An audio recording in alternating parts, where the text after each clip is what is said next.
Construir máquinas inteligentes é um sonho da humanidade há muito tempo. Autômatos reais, lendas e ficções mostram o fascínio que esse tema desperta. O pesquisador Fernando Marar, da Unesp de Bauru, fala sobre a história da automação e a busca pela inteligência artificial. Afinal, as máquinas podem pensar? O Ciência Sem Limites começa agora. O Ciência Sem Limites está no ar. Bem-vindas e bem-vindos.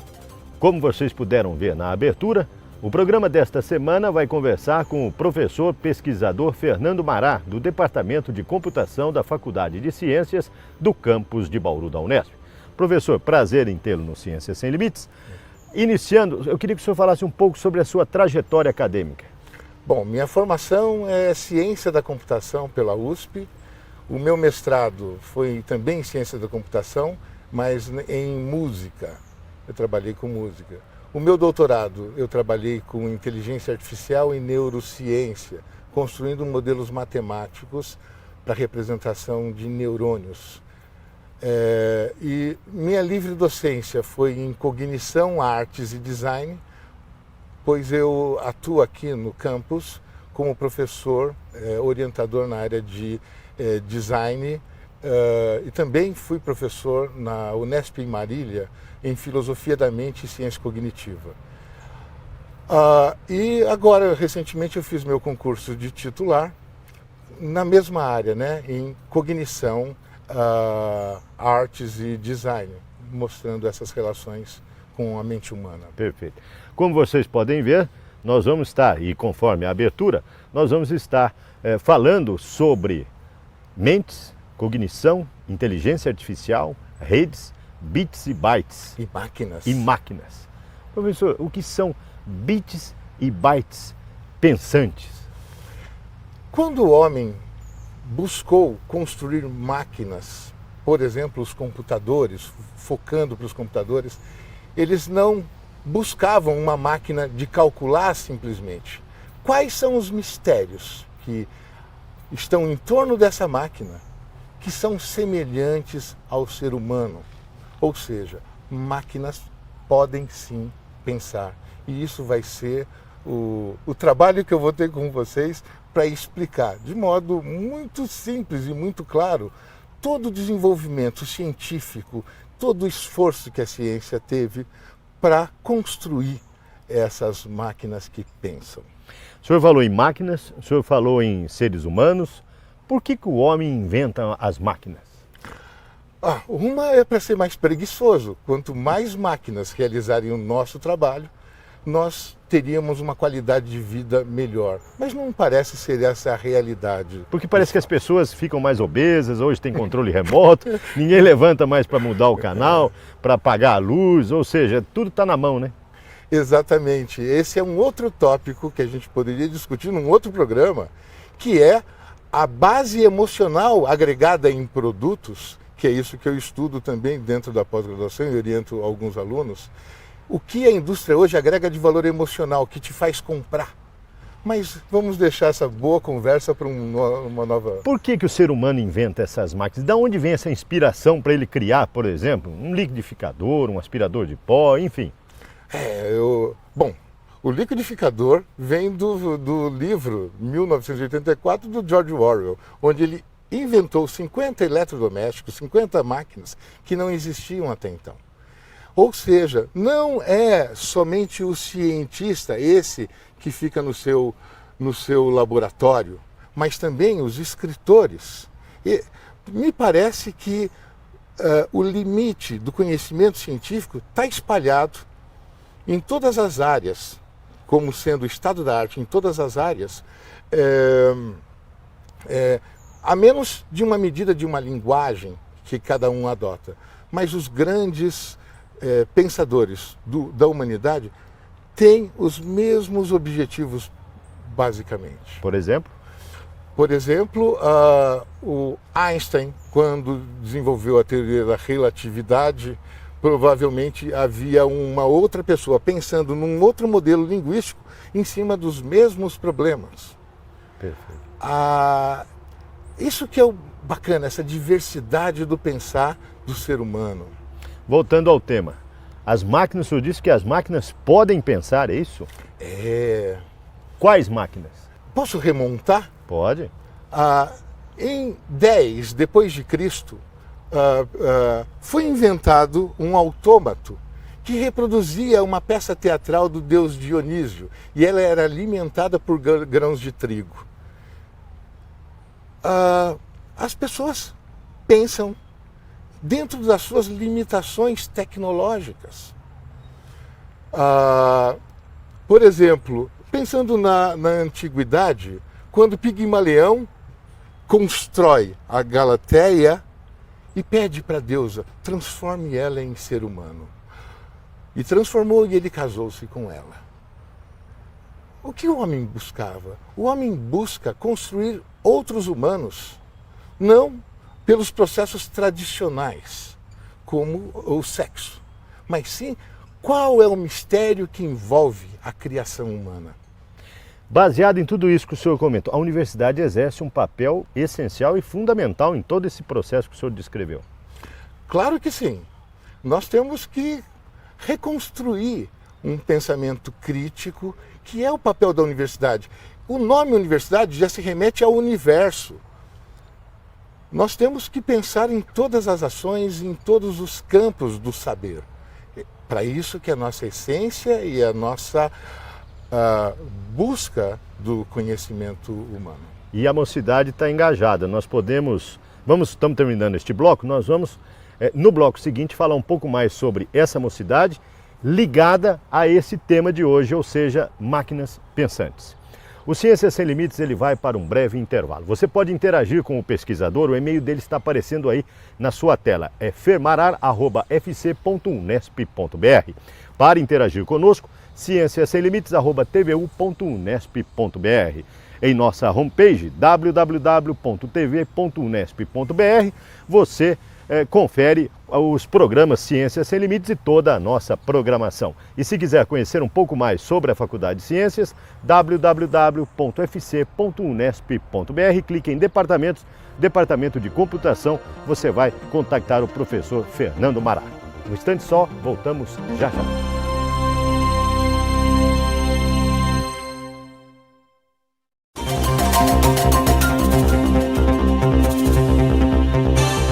O Ciências Sem Limites está de volta. O assunto deste programa, inteligência artificial, máquinas pensantes, redes artificiais. Sobre esse assunto, ao nosso lado, o professor e pesquisador Fernando Mará, do Departamento de Computação da Faculdade de Ciências do campus de Bauru da Unesp. Professor, no bloco anterior, nós estávamos terminando falando das universidades e do papel fundamental. O jovem de hoje, ele está atento para esse avanço tecnológico em relação a máquinas pensantes e inteligência artificial? Aparentemente, parece que sim. Os filmes que têm aparecido, o grande debate da sociedade nesse sentido, o grande comercial. Mas é necessário uma formação básica que sustente a criação de novas máquinas. E isso somente com a motivação filmesca nós não vamos conseguir. E em termos tecnológicos, o senhor fez um pós-doc na Europa, né? O Brasil, como é que ele está relacionado a esse avanço tecnológico para que esses nossos jovens universitários possam criar essas máquinas pensantes? O que nos falta é investimento. Capacidade intelectual o Brasil tem muito, né? E o brasileiro é um ser criativo demais. O que nos falta então é um investimento sério, um governo comprometido, financiamento para pesquisa, olhando para o Brasil do futuro. Se não fizermos isso agora, nós vamos ficar cada vez mais distantes de uma realidade tecnológica, digamos assim. Mas é o que temos, vamos fazer e fazer muito bem feito. A criatividade do brasileiro até supera a quantidade de verbos existentes lá fora. Sem dúvida. O fato de ter alunos maravilhosos que entram dentro da instituição e nós servimos mais ou menos como olheiros. Quando percebemos um aluno que tem um talento, um potencial explosivo para a ciência, para o desenvolvimento científico e tecnológico, já chamamos para trabalhar dentro dos laboratórios, com bolsas de pesquisa e outras coisas. O senhor falou em laboratório, o senhor coordena o SACI. O que é o SACI? O SACI é o Laboratório de Sistemas Adaptativos de Computação Inteligente. O que vocês realizam lá?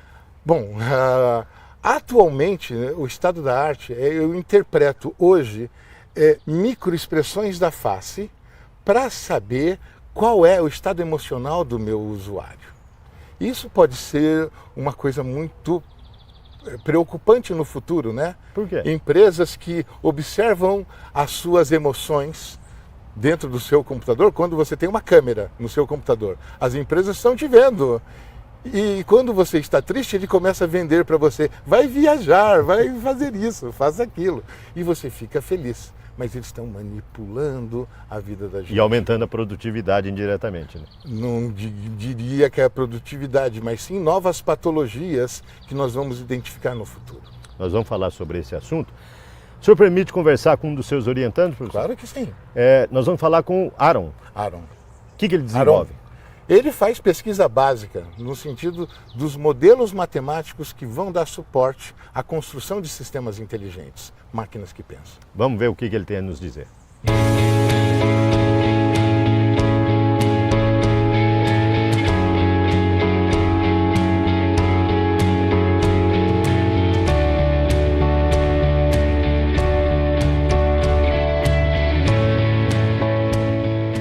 Conforme anunciado, o Ciência Sem Limites vai conversar agora com o Aaron Bordim.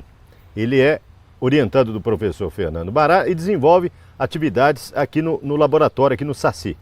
Que atividades você desenvolve aqui, Aaron? Eu venho desenvolvendo pesquisas sobre redes neurais e algumas ferramentas matemáticas para simular o aprendizado humano e a percepção, as emoções. De que forma você atua no laboratório? Né? Porque você ainda é aluno de graduação. Uhum.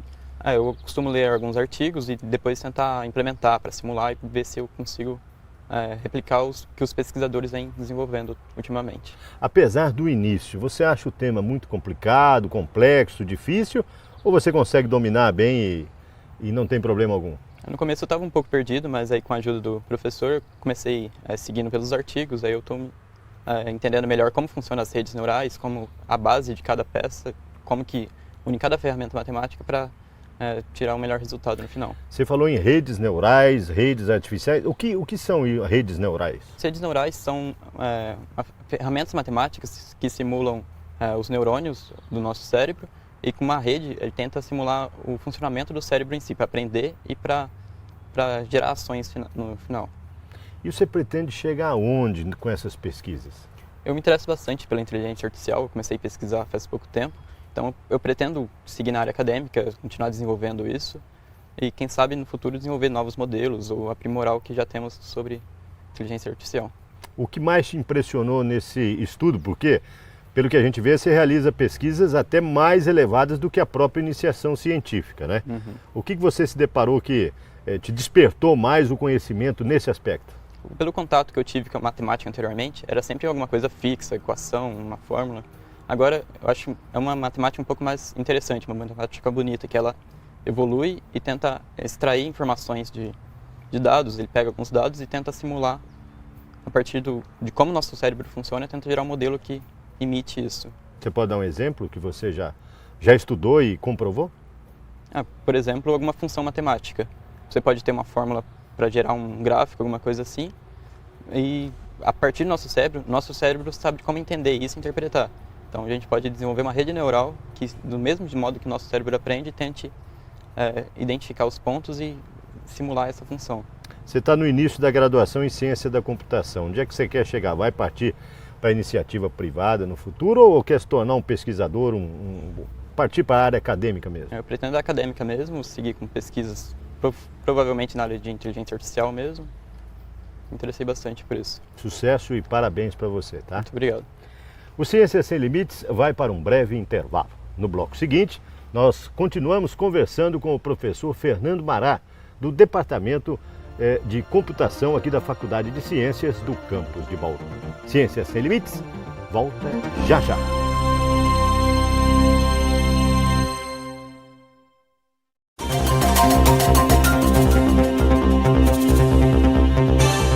Estamos de volta.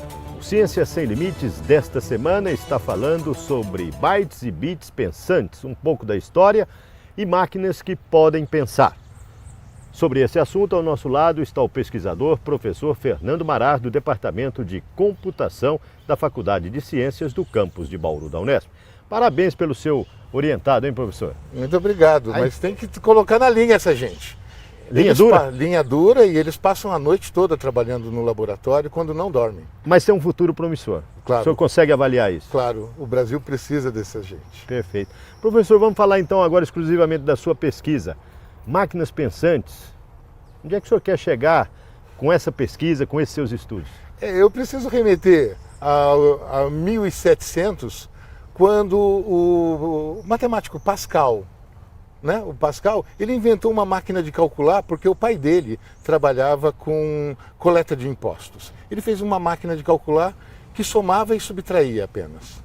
Mas, depois de um tempo, 50 anos depois, Leibniz construiu uma máquina que fazia as 4 operações. E ele idealiza essa máquina de uma maneira muito bonita. Como se fosse a nossa calculadora hoje. Será que eu posso, em 1760, 50, será que eu posso construir uma máquina que resolva problema matemático? Diferente, não era só fazer contas. Será que uma máquina pode resolver problemas matemáticos? Isso é uma questão maravilhosa no século XVIII. Altamente tecnológica. Né? E o Leibniz já dizia, as máquinas que nós vamos construir devem ser em dígitos binários. Seria muito mais prático e fácil. Só que para o Leibniz, naquela época, não existia tecnologia para garantir os seus resultados. Mas lá em 1700, século XVIII, já se sabia que as máquinas teriam que ter esse formato que nós vemos hoje. Que é o computador. Que é o computador hoje, digital. Quando se fala bits e bytes, é a combinação 0 e 1. Exatamente, bits 0 e 1. E essas máquinas, o senhor acredita que elas poderão pensar e até dominar o ser humano um dia? Temos que remeter a um outro grande gênio, Alan Turing. Esse menino, né, o Alan Turing, com 24 anos, ele publicou um artigo que ele mostrava uma máquina que poderia revolucionar o mundo. Tanto é que não existe prêmio Nobel em ciência da computação. Existe a medalha Turing. Imagine quem era o cara. Com 24 anos, ele publicou um artigo que ele mostra que existe uma máquina universal que qualquer programa que rode ou rodará em máquinas do futuro tem que passar por essa máquina. Ou seja, passou por uma máquina de Turing, seria a coqueluche. Ele vai rodar em qualquer máquina que venha a existir. Quando se fala em máquina, em rodar em máquina ou coisa parecida, seria como se a gente colocasse algum componente em nós e transferíssemos a nossa inteligência para essa máquina? Não, são sistemas diferentes. Nós somos seres biológicos. A plataforma do computador é uma plataforma ainda de silício. Ou seja, mantido as diferenças, eu vou encontrá-las dentro do que entendemos como pensamento humano, como entendemos o que é inteligência. A inteligência de máquina e a inteligência humana são completamente diferentes. E uma pode interagir com a outra? Exatamente. Esse que é o grande... Nós não temos esse domínio ou exclusividade. E esses filmes que estão por aí de ficção científica, com grandes diretores e tal, a realidade é baseada em quê para eles escreverem ou montar esses filmes? No próprio conhecimento da ciência, né? Se você olhar para Isaac Asimov, quase 80, 90 anos atrás, ele inventou o robô na peça dele. Mas o foco nosso aqui é o trabalho do Alan Turing. E teve um filme recentemente classificado que era Imitation Games. Os jogos de imitação o Turing propôs o seguinte: imagine uma pessoa sentada num terminal como se fosse um chat. Terminal teletipo aqui escrevendo. E outra coisa, do outro lado da sala, que eu não vejo, comunicando com você.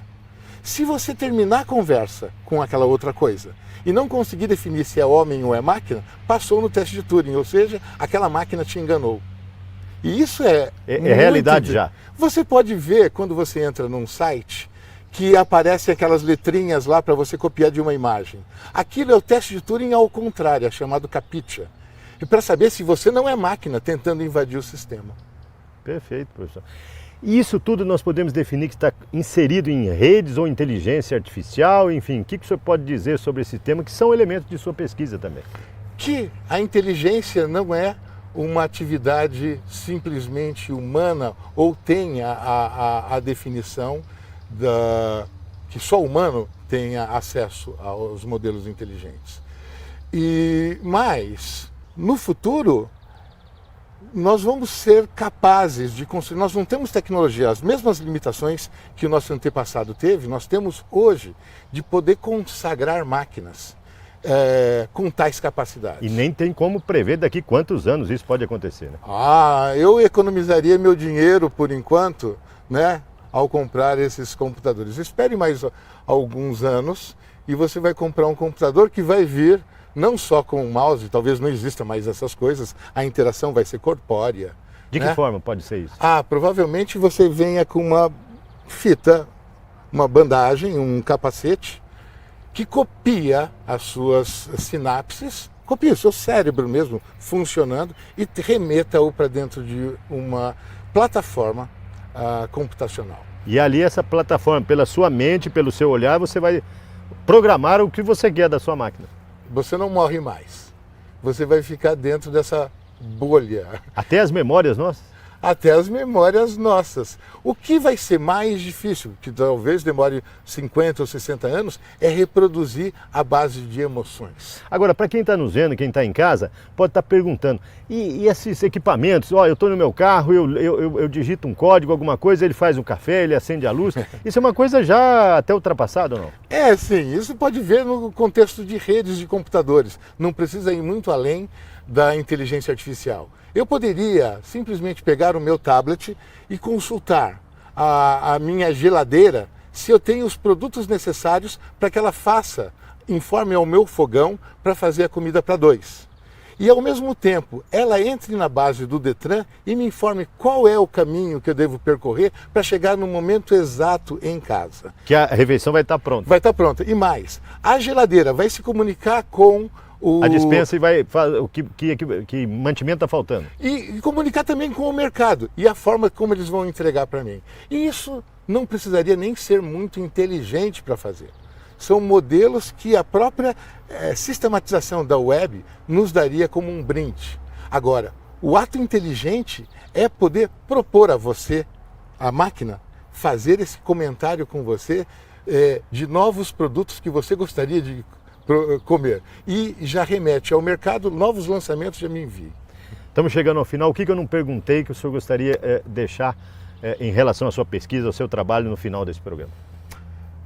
Que a vida é finita, que as pessoas deveriam se envolver mais com os seus trabalhos e, em qualquer nível, buscar ser feliz. Quanto mais pessoas felizes, menor é a desgraça nesse mundo. O senhor falou em envolver. Eles já não estão envolvidos até demais? Não tem muita pressão das empresas e tudo mais? Exatamente. A gente tem que limitar esses processos empresariais que vão fazer com que novas patologias ocorram no ser humano. Essa competitividade desenfreada. O que o ser humano precisa é ser feliz. Parabéns e sucesso, professor. Para você contactar o pesquisador, o e-mail dele está aí na sua tela. fermalar@fc.unesp.br. Para interagir aqui com a faculdade, www.fc.unesp.br, clique em Departamento de Computação. Para rever os nossos programas, acesse a nossa homepage www.tv.unesp.br. Ponto final em mais um Ciência Sem Limites. Na próxima semana, você vai se deparar com um novo pesquisador, um novo assunto. Esperamos por você.